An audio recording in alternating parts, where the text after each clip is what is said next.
Hey, well, it's still a good morning here in Wyoming, you guys. This is Dave coming to you from the office inside of the Wyoming home, and second video of the day. And this is that third video I promised you a couple days ago. These are answers to some pretty serious questions I got. These questions came from one guy, but they represent several, I don't know, several other people's views. And I think my answers to them, I opened it up a little bit and I want to talk about some of the larger issues that surround these questions, but I'm using these questions as sort of a jump off point, or I don't know, just a way to discuss not only the answers to these, but what I think are the important fundamental underlying issues beneath questions like this, both here in the US and out Oconus, out in foreign countries that maybe be looking in on us. So it may be a little bit longer video. I mean, again, I've got typed notes. I really put several hours into this. It's 7 pages, so this may be a little bit longer video. But I wanted to do it right. I wanted to pay this topic, this whole issue of why do we need weapons and gun control, and I just wanted to do it right, and I wanted to get it done today because it feels better answering it from Wyoming than I think it would answering it from Maryland. They really are two very different countries. We just happen to both states, live inside the U.S., but they really aren't the same at all. So I wanted to answer it from here. So kind of like my video yesterday, I've got some intro discussion I want to do before I just blast into the answers. I want to give some context and some, I don't know, some understanding to what I've done here. So the first thing I want to ask is, let's be respectful. Um, let's be respectful of these questions. We're supposed to be creating a safe zone here inside the larger YTPC, but certainly inside of the Team Freedom environment. We all say with our mouths, we encourage involvement, we encourage videos, we encourage comments, we encourage questions. And then we get questions in that piss us off, and we throw up on them. We say, well, if someone's that stupid, they don't belong in this place, or if they ask something that dumb, they don't have any business being a member. Or let's not do that. Let's just be respectful. Let's act towards others the way we'd want people to act towards our own family. So I'd also ask, before you type in comments, this is what I wrote. Is your comment or response respectful? Does it add to the conversation? Does it add value? Or is it a rant? Is it a one-sided, no response necessary, showing what an asshole you can be when you type comments? So let's try to avoid that, please. So the next section I wrote was called the questions. So here are the actual questions that this guy sent in. So I just want to read them to you. So why do you still need such weapons in the modern USA? I do not mean to be controversial. It is purely out of interest. So I take that as the first question. Then the second, I've watched many, many, many American crime series, and I get the impression that those in the US that use their weapons tend to end up in prison. I know police chiefs can authorize a shot, but that tends to be a very small amount of individuals who find themselves in such a situation. So I count that as the second question. The third, and many people who harbor guns leave them in a nightstand or under a pillow, and when invaded, never get the chance to use them. That's what I consider the third question. And he says, what do you think? Then he ends it with what I consider the fourth question. I am coming from a different or changed culture. Hundreds of years ago, we were the same as the US, but we have moved on. So those are the four questions, almost unedited. I edited out some words, but essentially these are pretty much as he wrote them. And I thought they encompassed a good set of things that need to be discussed to answer these questions in particular, because I know there are lots of people that have questions like this, and then talk about some of the underlying issues that come from or are represented by these kind of questions.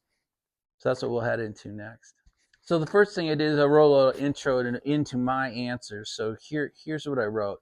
What follows are my thoughts, my beliefs, and my answers.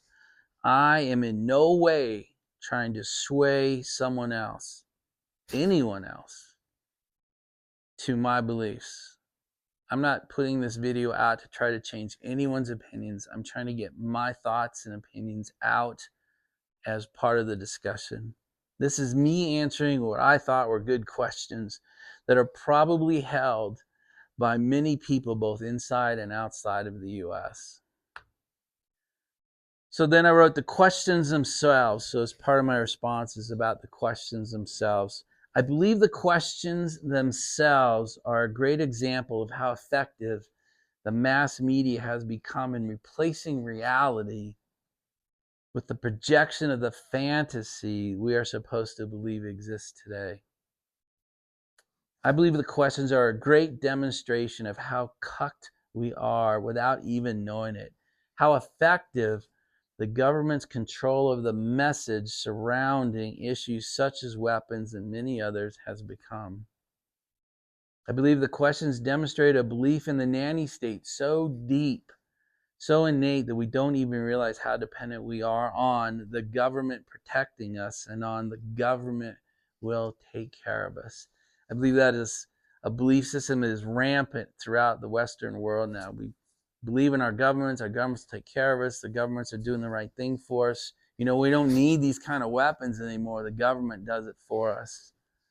And I also almost sense there's almost a confusion around these questions, not just these ones, but when people have conversations with me, there's almost a confusion about why do we need weapons? What are they for? What could you possibly want with them?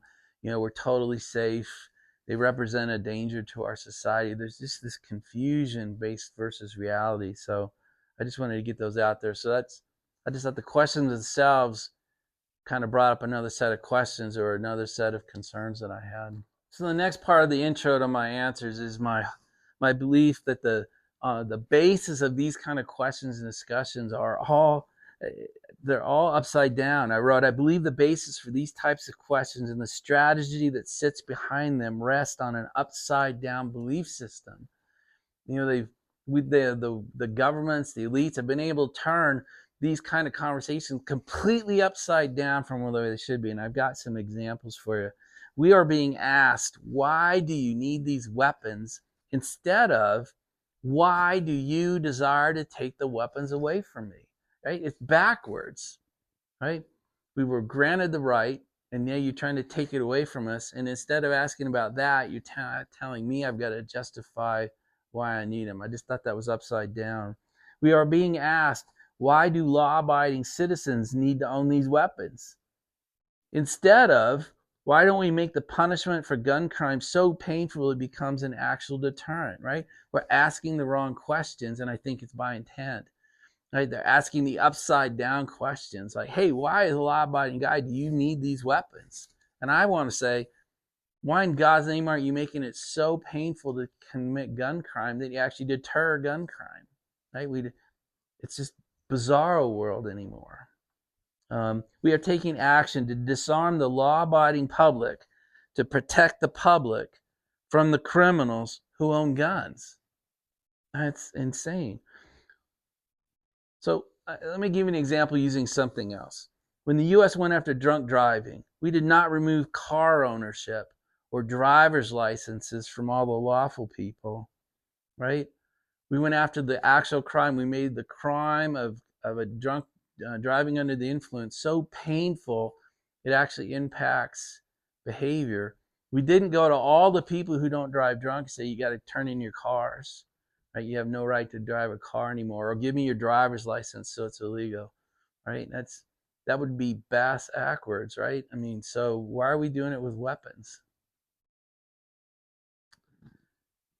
So we support the removal of gun ownership from the vast majority of our citizens, justified by that behavior of a tiny minority of our population.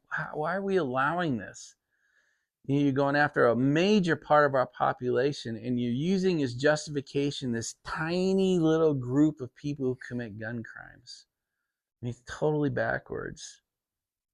The last one.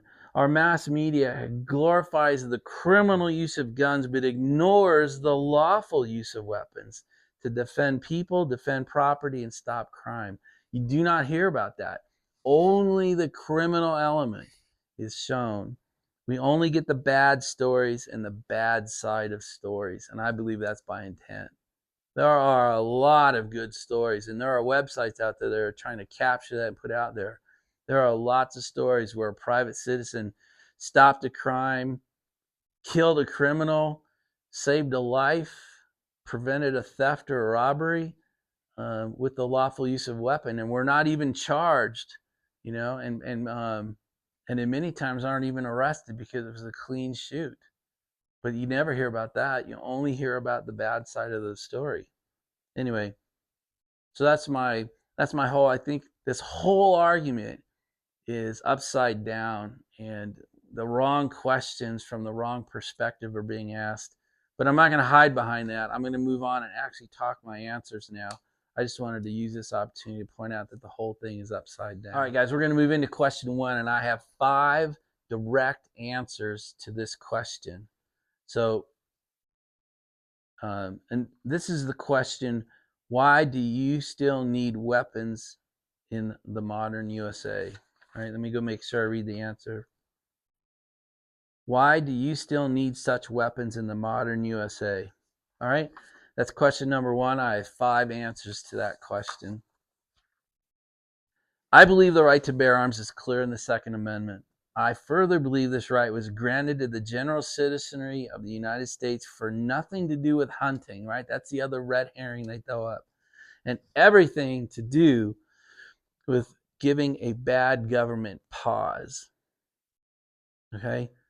I believe weapon ownership was granted to the U.S. specifically in the Constitution by the founders to give a bad government pause, that the government knows all the people that they're trying to mess with are armed. We have to really think carefully about causing them a revolt. The largest standing army in the world is not an official army. How crazy is this? Not even the US or Russian or Chinese armies come close. The largest standing army in the world is the registered US gun ownership. You guys get that? We are the largest standing army on the planet. That's the registered owners, right? Can you imagine if we add in all the unregistered? This army gives even foreign governments pause when contemplating military action on U.S. soil, right? The best example is Admiral Yamamoto said, I'm worried that we've woken a slumbering giant and that the armed citizenry of the U.S. will come out against us. So this army certainly gives pause to our U.S. government and our individual state governments as they consider legislation, particularly when they know they are drifting towards potentially causing a civil war. There's enough of us out here that if something were to go wrong, we could truly stand up to the government at this point. I believe we are probably the last nation on the planet that can say that our armed citizenry could stand up. And I get it. And an AR-15 versus an F-16 or an F-22, I get that. That's not really the point. I mean, that really makes the argument that a citizen should be able to own those as well, right? But let's not run down that rabbit hole right now. So, my answer number 1, to give our government pause before they do something that brings on true revolt from the general population. That is my first answer to why do we need such weapons today in a modern USA. Let's move on. Number 2. The southern border crisis has allowed nearly 40 million illegal aliens to pour into the U.S. Amongst these 40 million are numerous sleeper cells from several foreign governments. That's not speculation. These cells are now deployed throughout the U.S. It is my belief that the common man, the legally armed citizen, will need to be prepared to deal with these sleeper cells, the sleeper cell terrorism in our own hometowns and at some time in the future. The local law enforcement agencies will simply be overwhelmed in their attempt to respond. This is not speculation. This is a formal briefing from the FBI to the National Chiefs of Police. All right? They're announcing that they do not have the resources to address all the things that have been allowed into our country. So it is going to fall to us when there is a cell terrorism event in our local hometown, or if there's 50 or 100 across the U.S., they're going to get overwhelmed, and we are going to have to step forward if we intend to arrest that behavior before it takes hold in our own towns. So my answer number 2, why do we still need such weapons in the USA to put down local sleeper cell terrorism? Let's move on to number 3. I believe in the saying, the police are just minutes away when seconds count. All right, and I think it used to be meant as a joke. It's not a joke. Right? The police are minutes away when you have seconds to deal with this situation. Our local law enforcement agencies are stretched tighter than ever, and many areas have only 1 or 2 officers or deputies on patrol at any given time. The defund the police initiatives in most of our cities have been effective in not only reducing our law enforcement assets, but causing recruitment levels to be the lowest since tracked. I believe we must plan to provide our own home defense.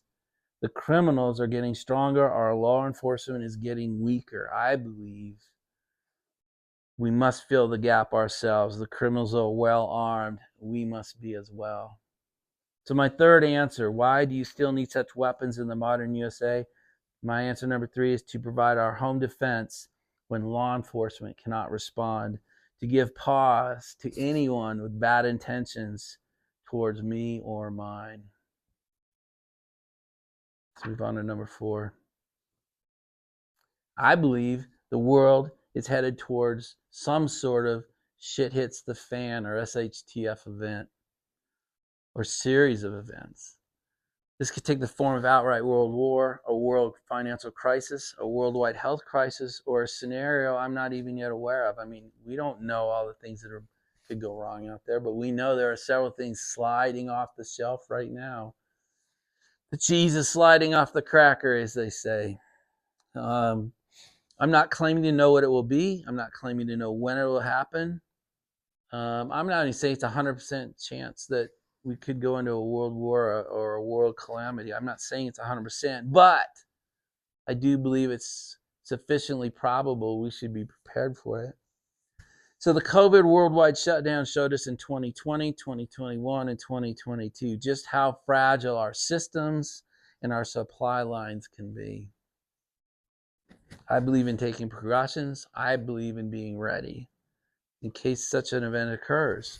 I want to be able to provide and protect for my family, my friends, and those who depend on me. So why do you still need such weapons in the modern USA? Answer number 4, to prepare for the probability of an SHTF event, to protect and provide for my family, my friends, and those who rely upon me to help them and take care of them and provide for them. All right, and the last one is number 5. I believe I have the right to want what I want to want. Period. No questions. I meet all the insurance criteria.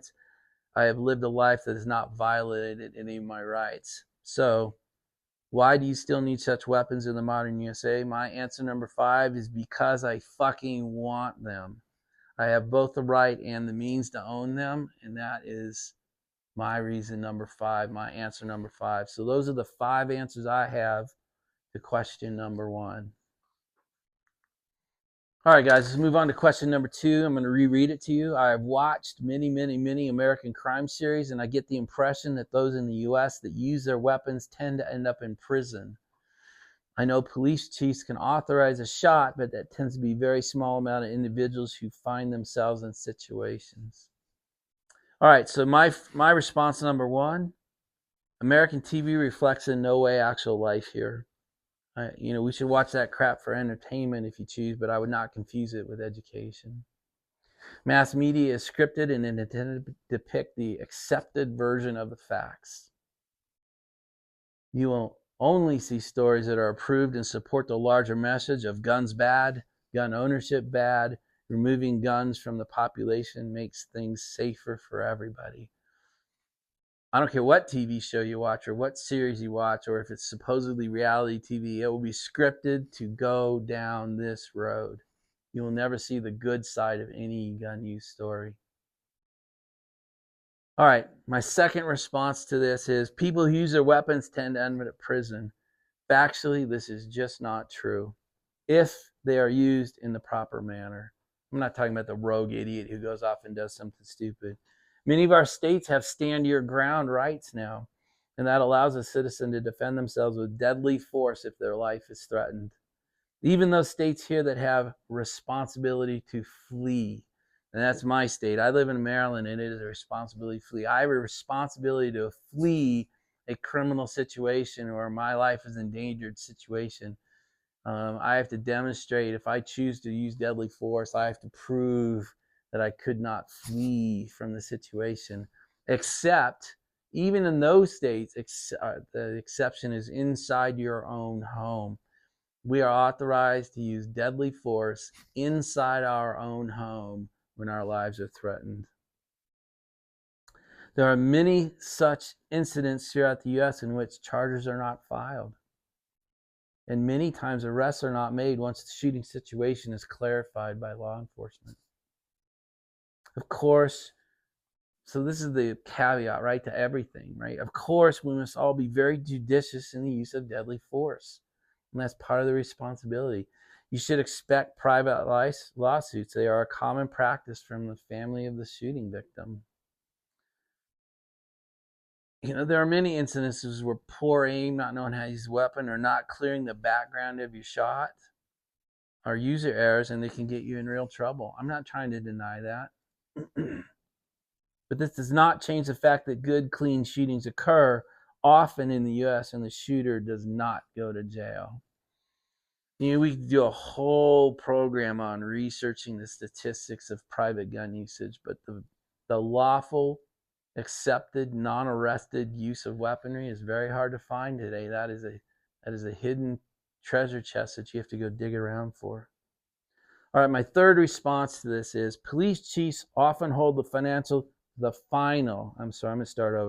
Police chiefs often hold the final decision authority on who receives and who is denied a carry permit.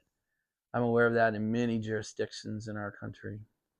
I know of no jurisdiction in which a police chief can okay a kill shot. I don't know of a single one. That just doesn't make any sense to me, and the logistics of that just doesn't make any sense to me. I mean, I could be wrong, and maybe the situation exists somewhere, and maybe like someone like Scott could comment on it. I just don't. I mean, I can't say I know we have tens of thousands of local law enforcement authorities, so I can't say I know every one of them. But can you imagine, hey, criminal, hey, wait a minute, I'm going to shoot you, but I gotta make this call soon. I mean, that just doesn't make any sense.